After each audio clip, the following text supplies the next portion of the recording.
Gaeilge Weekly is brought to you by Learn Irish Online. For way more shows, videos, podcasts, and courses for learning the language, head to learnirishonline.com or patreon.com/learnirishonline. Hello. Madsanwa, Trononama, Hiopolmus Fosrash with Gaeilge Weekly. Agron Cade is a hookdeg on Sactin. Sho, Agus, Marsoldiv, Masrode Graushivig éisteacht. Leis an seo an Sactin's gach, tá mise arás in éireann an Sactin seo, so tá méid tafadú ó chunna na Gaeilge bheartar 2 nóid de nó 5 nóid tíomhmue de chartha na Gaeilge Céadaoin an séolás fehid mi dhearafóver 2000 is a 22 agus nach bhfuil sé iontach a bheith arás. Tá mé fíormhuioch mar dúirt mé an budcrail an Sactin's gach agus tá samgur méid leabhart ag tús an fudcail an Sactin's gach faoi bheith gcónaí grá go mé buíochas seo nó buíochas sin agus orintanta béidir éiríonn sé mar cliché beaganín ach ná riara an buíoch ar féidslam teachtarás sách minic maidil am fust tá is féin hostia so ní chaithe mé a bheith ag chur cheist mar bhas mar bhanastóir an féidslam do bháile an féidslam leichen de sira a thógáil nó aon rud mar sin maidir leis an targad agus an méid a chus níon sé chun dul arás níl mé mo choní san stáit aontaithe nó san astráil nó héileán agus cos níon sé a lán airgid chun dul arás agus ní fiú é dul arás just fiú ar fear cúpla lá má tá tú i a choní an sin mar hampla san astráil bhil má tá tú ag dul arás chuig éireann ar feadh na sam seachtain rud éigean rilí is fiú fannacht 2 seachtain nó 3 seachtain má tá tú chonéitiilt an méid sin achar. So fíor go féidslam teachtarás an chéadúir le tamil a raimíonn sa ag an amsúd sin bblin Jeremy dhearafóver ní mé gur rá deara is dócha an tairí tá sé sin Langan mar dearfá ach a réir agus mis ag tafaúis ar an dánach a réir dahraí na clig mar hampla so ba sé gairí níos dúrcha níos luútha agus just pís le písas tócha ag ddridim leis an gíomhraí cé nach bhfuil mé chun mór an gin gíomhra sin eáil margheall go mbeidh mé sa Spáin seachas ar nóí ar feadh seachtain ag an nula agus mise arás an seo ag dear na bliana. Ach gachard goma tháinig mé rás ar an íana an sin ar madsan a híana ar an éitilt os ta bhfuil go bhlaclia agus an sin taréis thart ar leabhar nó charchanóid ag fannachtíomh mu tar chríochfort a haon ag airfort flá clia for mé an bus híos go chunné na Gaeilge agus lán sásta bhar rás ar nó beagnaí tar se gréis ní mé gurí tuairt amach nó rá bhín mé fíor tuisce teachtarás mar níl sé tada gá uair go le san Eitleán nó sa bhéil agus an sin 2 uair go le nó 3 uair mar bhí an trocht uafásc actually ar an M50 an lá hana an sin ar an íana. Ach ar nó i fós ag taist an lá frad beagnaí tuirseach ag chatteach ach an sin ag gairí madsan sé sarnig mothú go hinnta ceapam gra mé mo chola beidir jet or an chlig an sin iad a hínig dolas seach go madsan sé sarhan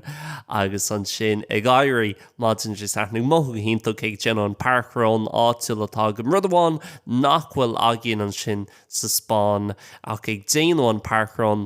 agus iní sin ag tiile amach réalaí don lá ag léomh an pápar agus ag déanú cúpla rud agus i ggéirí is dócha taitneamh agus tarbha a bhaint as cúpla rud nach bhíon agam nuair bhíon mé sa Spáin. Na leichanta seo bíon mé chathú beidir 300 lás trocha in aina bliana sa Spáin agus thart ar beidir trocha lá nó 2 lás fihid an so in éireann agus beidir jet lá áit ag an eilexil snídáil nó tíortha le leichanta sira ag an ná beidir trasna an torán an sin sa Fortingale in acha leis an Spáin. Nach ní bhíon mé ar an achar fe beidir seachtain bháin mí aibran seachtain na ggóir an tairí agus de an ná seachtain ag an nula ní bhíon mé ar an thart ar an am siúd sin bblin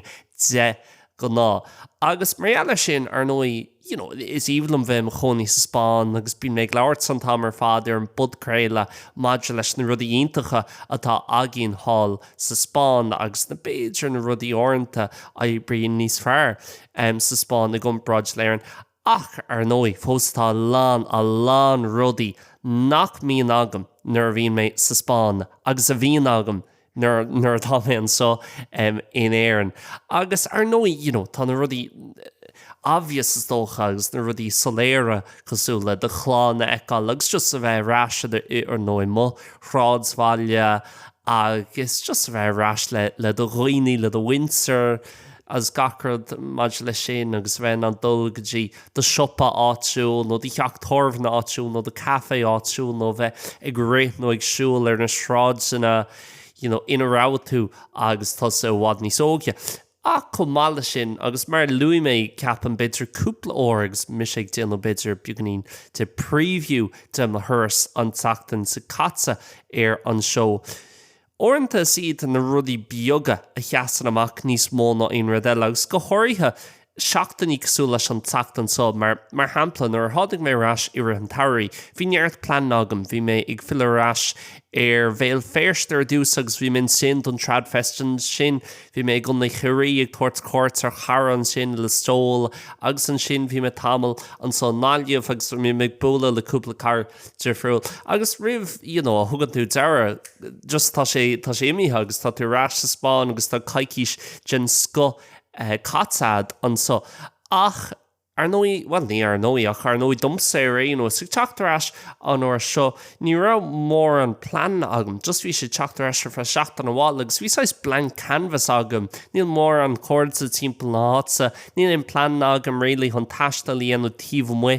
de chunné na Gaeilge so just clean slate nó blank canvas a bhí agam an tachtain seo. Agus mar ealar sin is tócha bín méid smoine beag níos mó faoin na rudaí beaga. Agus orintanta maidir le teacht arás faoi ráite agus teacht arás bháile. Is iad na rudaí beaga tá níos tábhatíí in éon rudéile agus ceapan go mbeidh a landíine éisteacht le seo. Go mbeidh si bhán an mé hiiscint go maidir le seo. Ar nó bín lán éannig uair gcónaí an sin san astran nó héal an Sasna Alban an bhratan bheog nó an bhratan generálta na Stáit Aontaithe Canada nó timpeall Eorpa sa rang sa Spáin sa Ghearmáin gacát agus bíonn si bhgéisteach le seo agus is agah díreach cad a bhíon méid leabhart faoi a fiú daoine beidir uair gcónaí in éireann beidir ghfuil fig freistal ar an ollscoil i limnach nó i chorcaig nó an lá clia ach actually is as átaigh an eile sibh agus is as átaigh an muoin tua sibh agus ní as chathair mhór sibh nó beidir is as chathair mhór is as chathair limní sibh ach faoi láthair tá sibh uair gcónaí beidir i méil féirste nó níl sam a gil ceannach nó átaigh an timpeall na tíre. So ceapan lán daoine ba is tócha taithí agah a bheith uair gcónaí áteile cum mantá sé ó chlig amháin más rud é gras limna chibh sibh go leisce leach tá sibh uair gcónaí inis ag ar na Gaeilge nó más as whatever, muin cháil na sibh agus inis tá sibh uair gcónaí háil san astráil le pert an taobheile den da. Ba is agah ceapan nó chuid smód sa daoine géisteacht ar réanos na rudaí bhfuil mé chun labhart frúthú san fudcaile seo. Agus sin tá mé chun labhart faoi na rudaí beaga a cheasan amach dumsa maidir le bheith rás in éireann. Agus is tócha na rudaí beaga a bhreathan mé weim agus mise háil sa Spáin. So ní mé chun labhart faoi mar hampla má chlána eáil agus bheith arráise mar chrádsbhaile ar chosearga agus bheith an tuisce eáil agus stodig snábhagus gacrad mar sin na rudaí soléire ach na rudaí beaga a cheasan amach dumsa. So tá 8 rud scrib sí san béidir go mé an ceapú nó smuoinú faoi rud nó choile agus mis ag dul tríd an fudcaile seo ach chun túsa chuir leis rénos tá 8 rud a chéad rud agus ní léon orú ar le ar na rudaí seo ach a chéad rud atá scrib sí saman so ná papar nuachtáin nó labhar cheannach agus is tócha bheith an papar nuachtáin nó labhar cheannach i mBéarla. So, listen, tá mis mo chónaí sa Spáis le 2 bliana nús. Tá Spáis agam tá mé lán in an labhart le duine ar feadh cúpla óir chuig sa Spáis gan stró fiber be tá mé an beag na gachrod a hiiscint tá mé an papar nuachtáin a léomh agus gachrod nó beag na gachrod a hiiscint. Níl fiber be an sa Spáinis ach rud a thugann tú faoi deara agus thosa ag déanú dul chun cín le teanga éigean agus go thuirthe tar éis mar hampla ceann ó cúg bliain i le chonaí an áit éigean agus an teanga a bheith ad. Tugann tú faoi deara is cum cé chun fada agus a bheits mé i mo chonaí an seo. I gcónaí ní bhaid mé an rudí céanna a dhéanú leis an Spáinis mar bhíon mé an déanú leis an mBéarla. I gcónaí ba ní sin rá go mbeidh mo chuid mBéarla nó mo chuid Gaeilge mar hampla a bhád níos ar ná mo Spáinis is dócha go mbeidh. Ach níos mó ná sin just I gcónaí mar dúirt Nelson Mandela, you speak to a man in his first language, you speak to his heart, speak to a man in his second language and he speaks to his head. Tá sé bit sula sin agus fi Rudaí Beaga is even am a bheith léh is cum má tá ag léh papar nuachtáin nó leabhar agus ag léh a Spáinis mar hampla. Cé go dtugam beag nach gach focail atá scríomh síos an sin ar nóid bíonn sé beagnaí níos muile. Ok, beidir tuigim na focail ach an dtugam cad atá dír cad atá is tócha le rá ag an údar nó ag an iiriseoir agus an subtext an sin an focail úsáidtear tá céim buint amach agam san iiriseoirt sin an céim am ní linn céim agam sa Gaeilge nó sa podcasting there and mar sin so beidir go ceart go méid an focail sin ólas sam. Ach, tá sé dífriúil is tócha the substance a hiiscint. Ní amháin just na focail a léamh agus is a bheith agat, okay, cad a cílíonn an focail sin nó cén aimsir atá núsáid an sin nó aimsir chat nó aimsir láthair chus rudaí mar sin. Agus in áit gosú le sa bhfuil mar hampla, gan náithní féidir le taon papar nuachtáin i mBéarla a cheannach éáit fiú mátá tú ní lánach beidir the New York Times agus fiú ní ceapam gur féidir le the New York Times a cheannach an sin agus the Wall Street Journal agus na cín an cháúil timpplaán dánagus ní cheapam actually gohfuil áit má tá hála mar béa nó Malaga áit ag le níos mó tóirtóirí as an mratan mar hampla tá sam gomí nátsna agus gomín an Daily Mail acu nó the Sun agus the Star ach ní linn samam sna papairí nuachtáin sin ar nói. So ní bhíon éonát agus fiú man leis na leabhar, okay, tá lánsopaí leabhar timpeall ar sa bhfuil agus tá cúpla ceann beidir le section, English section acu nó international section. Ach éis níl rábhfuil mór leabhar beidir ní bhí nach carcha nó chuige leabhar I mBéarla ag seans nach mai sim agam in éon ceann acu ag seans go mai siad bhád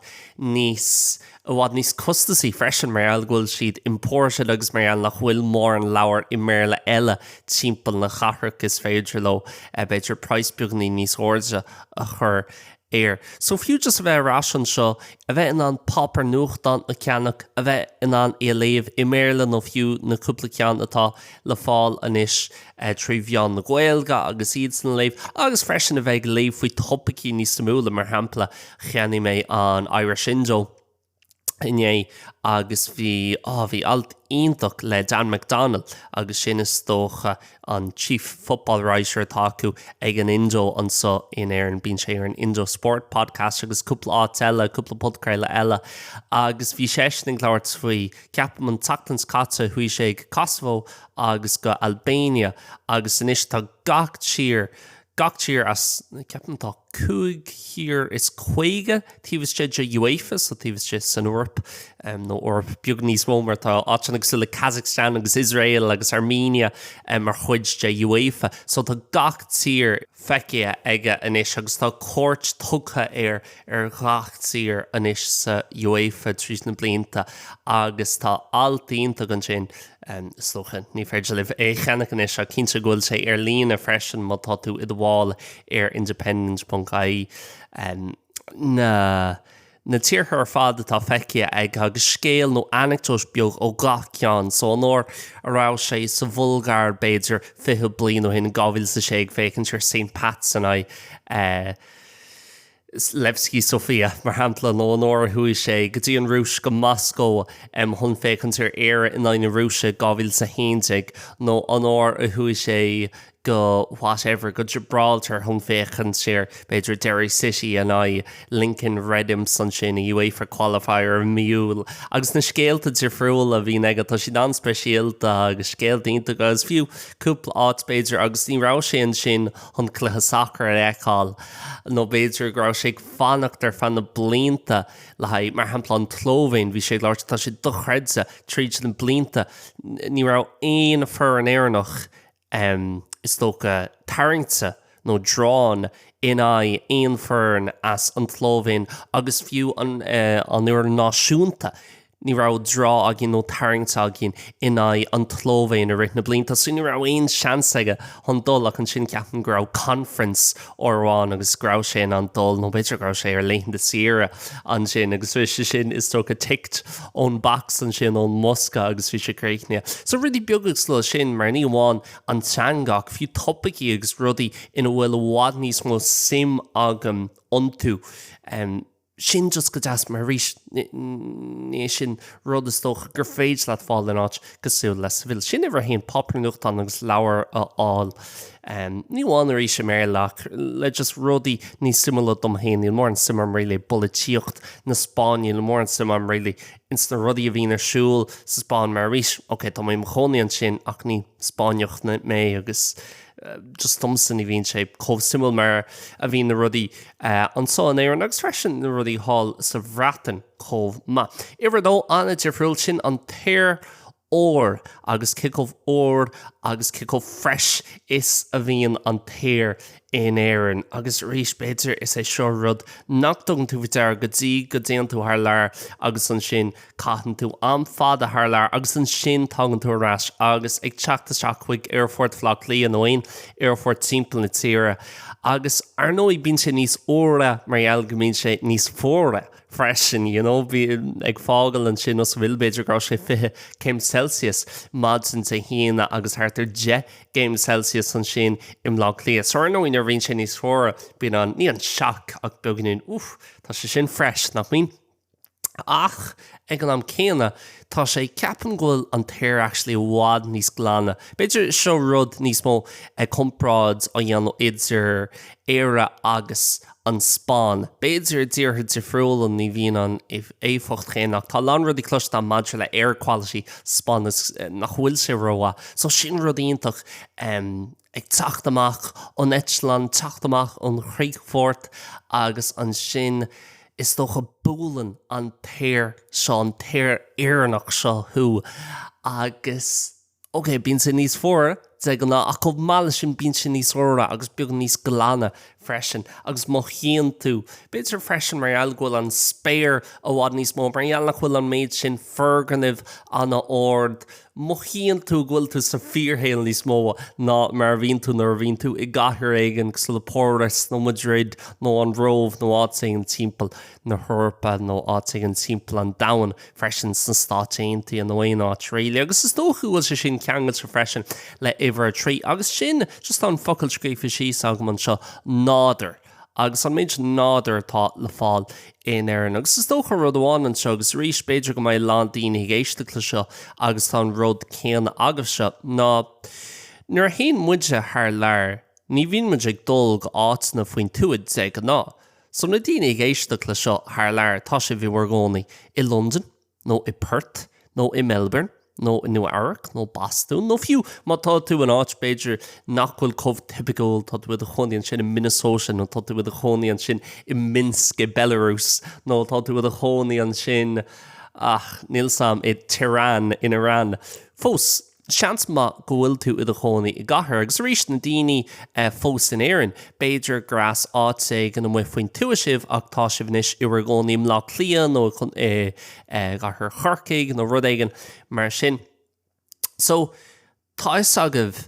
sin rud amháin bhil domsa réanú sus ceapan na haon lán daoine rud amháin a bhreathan mé weim sin gan dabhas an náder agus an dúlra agus is tócha an mothúchan sin go bhfuil tú sa fíorhéal agus mis ag dul beidir arsúlóid tríd porc an sin is sa bhil. Níl sé mar an ggéana tá an crín simplá tá sé anna glas agus tá sé an oscail se gachar eile tá sé go jazz ach Tá sé man-made, nu rá sé mar sin na bliantóin. Rinne chorla chundé Seville County Council má tú géir sin rá. Rinne siad an cinú féith nó tro go blianú hin. Ok, tá tún porch a chur an so agus tá tún X a chuirteach agus Y a chuirteach agus Z a chuirteach. Ach má híon mise siúlaidir backroad an seo. Tá tíh sé de cúig nó 10 nóméid am cheach. Tá mise ná sriú ar áit. Féchan simple, agus tá sé ddíorch mar an céanna mar a bhí sé 5 blianú hin, 100 blianú hin, ní léon athrú. Tá an bóthar mar an ggéana, tá na gcórtainna mar an ggéana, ní bhain cosú le 100 blianú hin, 200 blianú hin, ní mar an tíocht ar churbe, agus tá ná an lande eáil, an the flow of the land is tócha, agus na cnic, agus an chuomhín an talamh ag bogu, agus an áit stoppen gurtamáin, agus an áit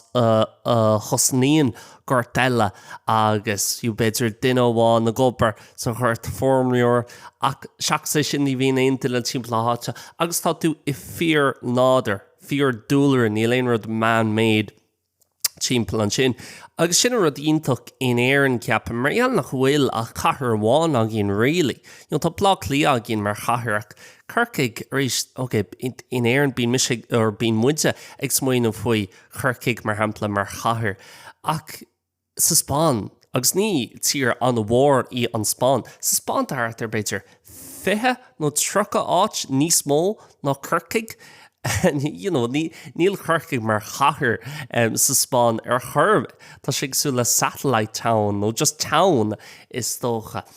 Agus an rud ionach le sin, ní chaithí tú ag dul beidir 10 nóméid tíomh mu de lór na chathrach I gcurcaig I náliamh I limnach. Mar dúirtmin tá mise mu 6 faoin tú an seo an áit ina bhfuil mé. Agus níach 2 nóméid 10 nó 20 nóméid ó lór na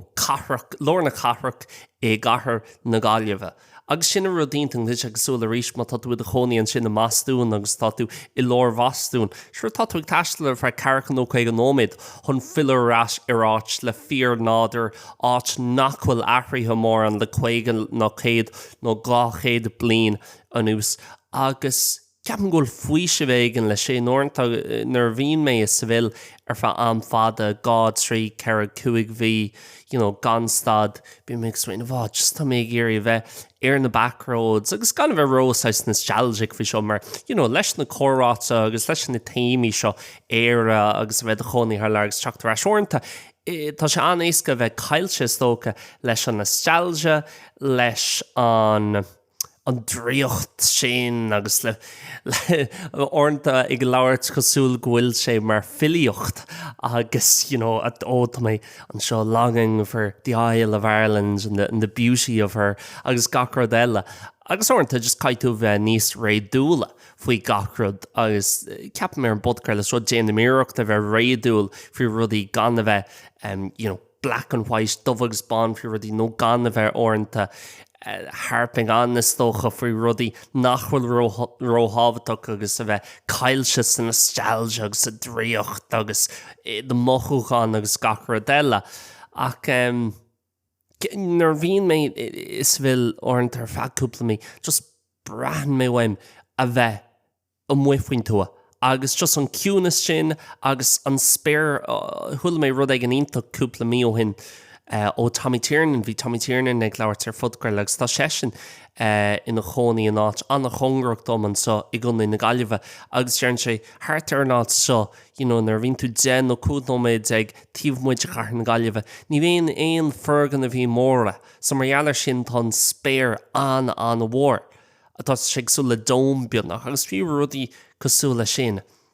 just má hínta gúil tú sa fearhéil agus rís nimla gurí rá grounded agus in touch with nature and your soul is it agus na rudí mar sin mar ní mé rá gur seafáilte sin má charíonn na rudí sin leat ionach ach má hín mé beagganíonte sin ceapan just bhfuil ok tá méid sin rudí ar siúil sa sé leis an meán hóisialta le caiidú bheith gobar an rudsa agus an caidirh leis an duine sin agus ceapan an duine sin an rud seo fút orintanta just tá sé go just a bheith muoin tú agus an ciúna sin agus a bheith fécans mar hampla ar an téide ag teachtasteach agus ag teachtamach agus ceapan tú is cuma leis an téide faoin na meán hóisialta is cuma leis an téide faoi tácán na thugtarrána in éireann is cum leis an taide faoi na drochuirdaí ar siúil timpeall an domhan tá sé sin ag teacht amach agus ag teacht amach agus ag teacht isteach agus sinné agus tá sé ar súbhnas agus sin rud a bh thiam nuair bhíon mé mu san náidir agus just san áit níos náidir ní chaidú bheith i do chónaí I bungaló gan éon duine leat agus a bheith I do chónaí in áit éigean gan éon daoine is réit leat a bheith do chónaí in áit le 5,000 nó 10,000 duine ach just a bheith is tócha ná mothú gohfuil tú a chónaí an áit nach bhfuil aithrithe mór an réalaí maidir leis an náidir agus maidir leis na rudaí na crainn agus an tuisce agus gachard eile atá timpeall ort. Sin bhar trí podcraile an adamh i an neo ceapam ar aonos. Déint míocht beidir an legan ní simplí agus an legan bhhaid ní simplí í an beaganíon níos gcéire. Ibar caiair agus ní bhaid sé seo an ada ceap mihar caiair just a bheith in an mar chéad teanga labhairt is íomlam an Spáin tá mé chomh gafa le teanga go is íomlam an Spáine se labhairt tógam gach deis a bhíon agam chun an Spáinis a labhairt sa Spáin tá mé lán ábalta ma héal ar fad a dhéanú trí bheán na Spáinise fibre be ach mar dúirt mé níos luúthas cuma cicomh ma agus cicomh flirseach agus a bhíonn tú le teanga éigean. Ní bhaid tú riomh ar de chumpórt agus ar de thuúfnas ar an level céanna mar a bhaid tú le na chéad teanga. So mar bhíon mé leis an mBéarla seo agus rilí leis an Gaeilge freisin.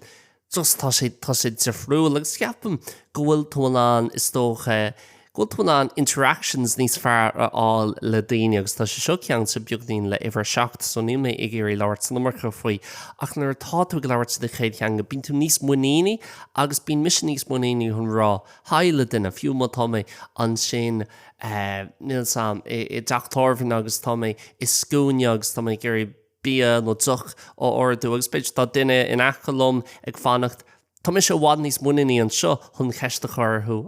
how are you doing, blah, blah, blah, or whatever, make a comments, trach the yellow. Ach, sa Spáin bheith sé beag níos teachar. Peter, níos sé sin ag buint leis an teanga bhainte sé buint le rudaí eile chomh má agus rís an subtext an cultúr gan a bheith an é a hiiscint chomh má mar tá mé an é a hiiscint an so in éireann ach sin just rud amháin agus just má chéann tú gohfuil is tócha meáchan béidir imithe as the hólinn agus gur féidir le just labhairt níos mo daoine bheith níos muoíní agus tú chéan a chur núil níos fearr ná mar bhíon mé an háil sa Spáin leis an Spáinis. Ibar cuaig sin just tá sé tá an teitiil atá churtha ar an gceann seo ná bí agus jochas dócha agus bhíar an labhairt beaganín faoi. Béidir, an éireann ceapan muid ní bhíon mór an cuisine agam nó agin go leisceann so in éireann ar hinn tugadtí an Spáin is féidir le thart faoi croquetas agus patatas bravas agus albondigas agus tostadas agus gachard eile ach an so béidir ní bhíon rud céan agin maidile bheith ag cócrocht ach nuair atá tú le chonaí ar leir ar rís tugann tú bhítear an rudí nachfuil a fáil agus béidir ní bhíon mór an cultúr agin maidile le cuisine ag gcompráid le tíortha eile ach tá cultúr an láidir agin ceapa maidir le cuisine nó bia agus joc in ulmhairgí. Tá lanradí mar hapla na delis. Ní féidir le na delis áil éon áit eile agus chicken roll agus beidir go daoine chicken roll se ní bí cheart é sin agus sin cearcalir tuigim gcompráid le rís na tapazíntacha atá acu háil sa Spáin nó na crepes atá acu sa rank agus rudí mar sin tuigim ach freis is íbal an bhis ceapan beag na cachta na géisteach is íbal an am go ham dolas teach a deli agus chicken roll agus tá sé éasca agus is dócha is tá Spáin sin chuid cultúr freisin gúil maidigéirí fúd an na ggó agus gúil maidigéirí bheith gopur agus nach gúil maidigéirí a bheith site sí san áit éigean ar fear gá agus beidir gúil si chustas ó chunéis sin í an freisin ach sin chorá agus topic le haid lá éigean eile ach na delis hí na takeaways na Chinese agus Indian takeaways ní bhíonn siad mar an gcéanna ní bhíonn takeaway culture rilí acu háil sa Spáin agus sin rudí beaga sna siopaí nachfuil acu thar le rudí sú le Lucas aid rud éagsú le múidú an bainne seachlád so a bhíon agin tá sé anna popular hís an seo náile bhéin or sníl samúil se có popular áit an eile timppla tíir ar nóí brehan sé céan áit bhfuil tú sa tíir freisin má tá túús idir chonal seans go maiid tú tócha nó gafa le football special tá sam goil sé sin an cháúil hús email férstan nó man tá tú hís i ggurcaigh go maiid tú gafa le Murphys mar hampla an stout sin. So tá sé simú stocha násanna de friúla agus na rudí de friúla a bhíon muds ag bra wen agus sin rud amháin gan dáis nó liste de cúpla rud atá man seo banne freisin agus cé go bhórgus hí na banne agus tá níos mó an cultúr UHT acu maidir leis an banne san or agus an long life nó an brick milk a bhíon acu an sin tatún an banne ó áach fós ní bhíonn sé comhór nó ní bhíonn sé comh jazz ar churbe mar a bhíonn sé an so fiú an isca agus cé comh glán agus comh jazztá an isca as an tap an seo tapáir se ní rud rilí an bhór é sin hall sa Spáin agus orintanta dearan siad ní cheartit é ó agus síomh mar nóí pionta bíimeis áilta me se team bíimeis as bíimeis Murphys agus Guinness gan dáis agus piontaáí féidir le piontálas bhfuil tá gachar do bhád níos slú ar 300 millilítre 400 millilítre 200 millilítre na cían bhád níos slú mar ealar an chokt mar ealar cécoh te agus a bhíonn sé ní bhíonn siad gurí rud mór mar nuair chrican an tám atá sé beag na críicne ad hána féin ba sé te marall ar cécoh te agus a bhíon an aimseir. So tá sé sin simú smuoinú as céan áit a héan na tradiisiúnaí sin agus na codanna is tócha sin chultúir sin. Ginger nut biscuits, ginger nut biscuits, custard creams, ní féidir le na chin sin áil sa Spáin. Beidir custard creams tá dúna an áil actually ach ginger nuts ní féidir té agus té ceart is sa Spáin orintanta bíon té acu ach sin really té verde mar later orthú an sin cosúil le green tea mBéarla té glasas tócha a Gaeilge agus just a lán rudaí beaga níos bháin rud eile fiún caí an so ceapan bíon an caí go deas agus orintanta Spáin bíonn sé róthe ar nar aon tú éis ar nó ba rudí de friúil le gach den maidir le bí agus joch agus na rudí nachhfuilad sna tíortha agus is íhan an bí sa Spáin tá sin níos fear ceapan ná an bí an seo an éan ach fós tá lán rudí an sá an éar nach mí agin hálan sin sa Spáin agus nar hagamráis éis mar dúirt mé agus sin teidéil an fud creile seo na rudí beagas na rudí bheoga a bhíon mé géirí tatnamh a bhain seaastú agus tarbha a bhain seaastú agus mis an seo gom leiscail in éan. Ibar sé sin an Gaeilge eáil agus a chlostáil timppla háte. So ríis mar dúirt méid tú san fudcréile, ní méid leabhart san fudcréile seo faoin na rudaí sa soléire oché tá mé sin éan agus is íbla an Gaeilge agus tá mé ná Gaeilge úsá. Tá méid leabhart a bhád níos mó faoi just rudí beagad teachtas teach chu ggurfort flag lí agus gachard scrífa trí bheán na Gaeilge agus trí béarla ní amháin i mBéarla amháin nó mar bhíonn sé sa Spáinis amháin agus beidir orintanta i mBéarla freisin. Is íhanlam é sin agus Gaeilge cáil fiú an chéad cúpla rud a bhíon méid déanú agus mé sin éan fáim an Sisialink bus ó bhlach lia go chun in Gaillimhe agus bíon mé an mus agus an sin bíon ar thu beidir an announcement íon nó ar an PA bíon gacrad i mBéarla agus as Gaeilge freisin. So na rudí beaga sin a bheith an Gaeilge chlostáil a bheith in an Gaeilge eáil timppla háte agus gachóir a thugamráis fecham níos mó Gaeilge agus cloisiam níos mó Gaeilge. Ceapam is rud é seo a lán daoine ó bhfuil taithí acu beidir a bheith uair gcónaí is sasanna ba is agah cad tá méid leirtaí mar domsa tá sé beagnaín dearing agus beagnaín eisteacht domsa nar haon mise go sasanna agus tá gacrad fós i le chéad teanga tá gacrad a mBéarla ach an sin bíonn tú féchanseir na choirthaí beidir ag stáisiún trein ó fiú na choirthaí ar an móthir agus dearan tú tíos tá rud an eisteacht faoin na choirthaí sin agus sin nachhfuil an Gaeilge scríofa ar mar ar nó is asna níl siad tonna na Gaeilge chur ar aon rud. Ach tá sé eisteach mar tá is tócha ar saoil ar fád catsa gin na seo an éan le gacrad scríofa mBéarla agus an sin in Gaeilge freisin ar na choirthaí. So is íhanlam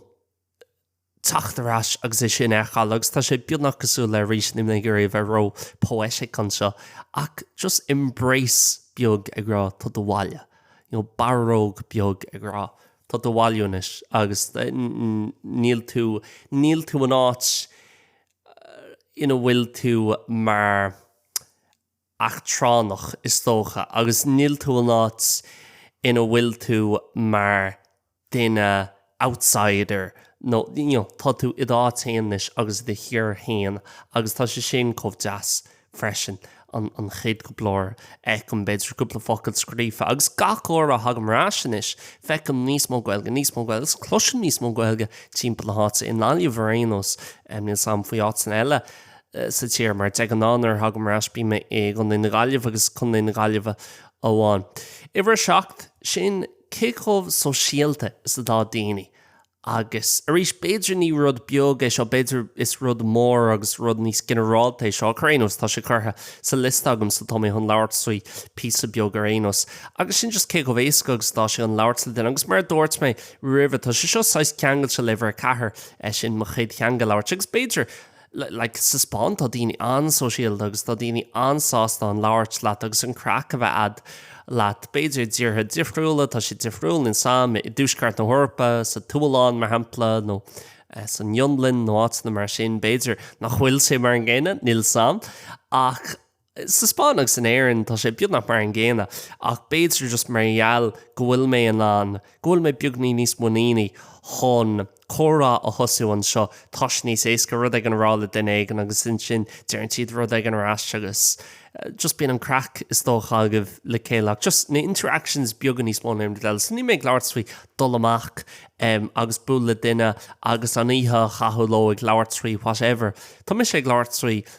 má tá mis sa scúne ag an siop ag an olmharga agus tá fáib ag an duine os mo chóir beidir lena gcórta creidmheasa agus beidir dearm rud ag an joke beag agus san sin bíim a gáir sin agus san sin tríad agus ní an interaction sin nach chu fa 10 second 5 second orta na rudí beaga sin marall nach mín siad agam róvinnig sa Spáin agus beidir just tá sé sin marall nach chfuil an muinean agam ríis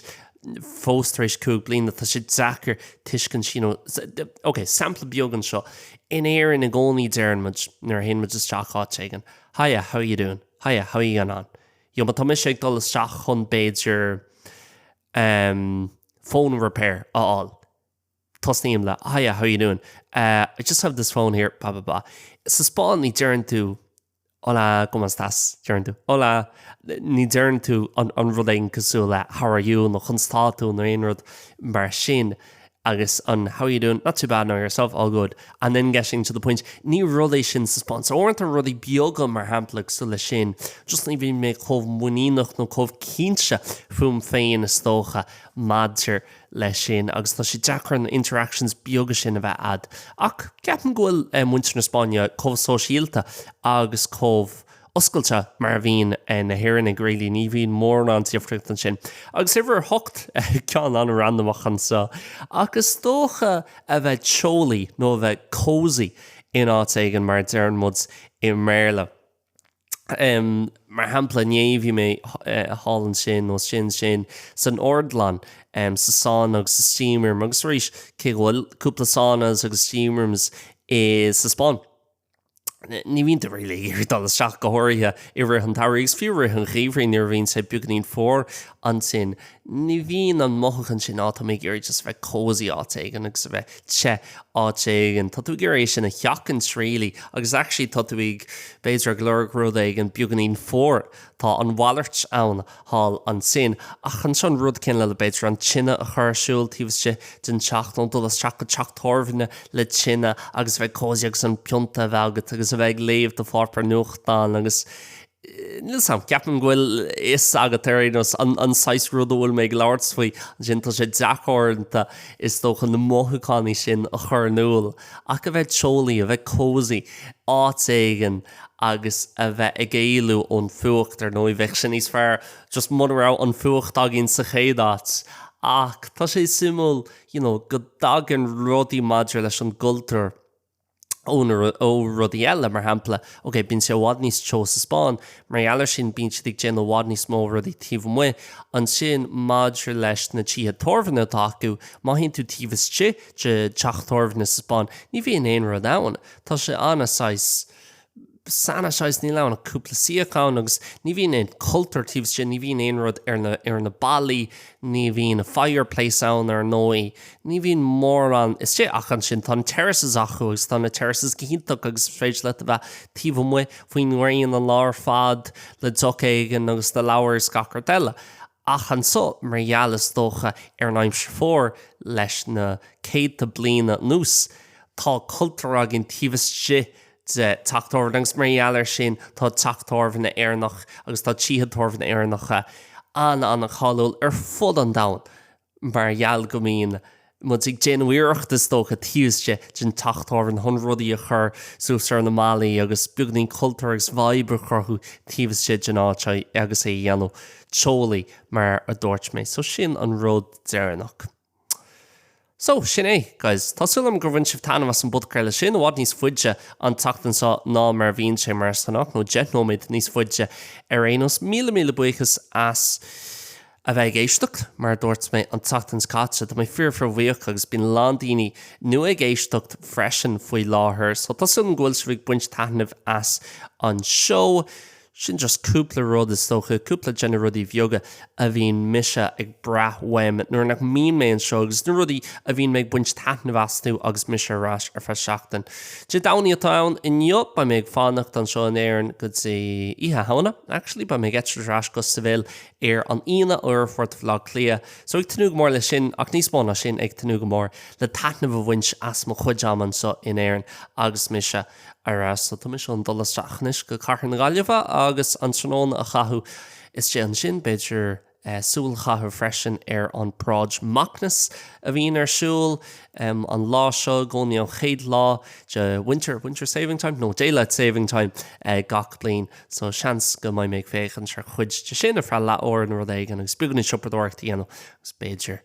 is just dul timppla háit agus bu le caram atá sé timppla freisin. Sinné, guys, gur míle magí as a bheith,